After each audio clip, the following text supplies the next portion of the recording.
Trevor Lawrence, Rodgers, or Goff. You're starting Jared Goff this week.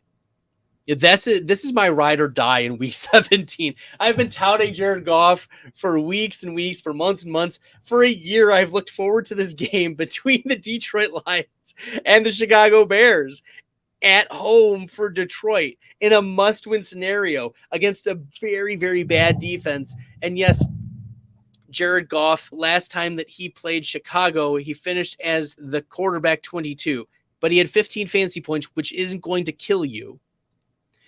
19 of 26, 236 yards. This was at about the time where Chicago was like still figuring out what they had on defense. And I think this was around the trade deadline, maybe right after the trade deadline, after they traded Roquan Smith. But there is a singular defensive back who has draft capital projected to start for the Chicago Bears. Jared Goff, over his last 4 games, 3 of them, he's been a top 4 quarterback. Aaron Rodgers has finished as a top 12 quarterback this season once. Jared Goff's ceiling is significantly higher. Okay, so I'm in on Jared Goff torching the Chicago Bears at home in a must-win game. Jameson Williams is there. DJ Chark has been crushing as of late. 3 of the last 4 games for Chark, at least 90 receiving yards. And of course, Amon-Ra St. Brown will get you your 7 for 70 on 10 targets, and maybe he falls in the end zone. And also DeAndre Swift. There's just so many weapons for Jared Goff and the Detroit Lions in this game. I'm so in.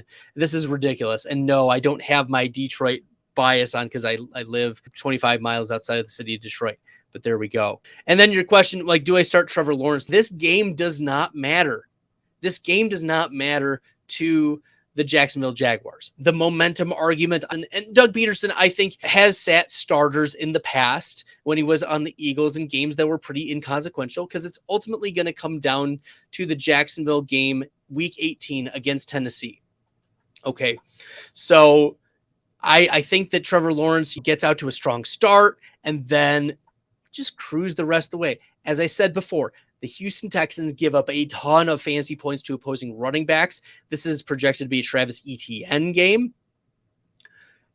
And I can see Trevor Lawrence having a strong first half, but then just riding the wave with Etienne and JaMychal Hasty and Snoop Connor and whoever else are the backup running backs near the end of the game against the Houston Texans. Those who are new to the show and like the content and find it helpful, make sure you hit that red subscribe button. Trevor Lawrence, like the consensus is very high on him this week. He's a quarterback 7.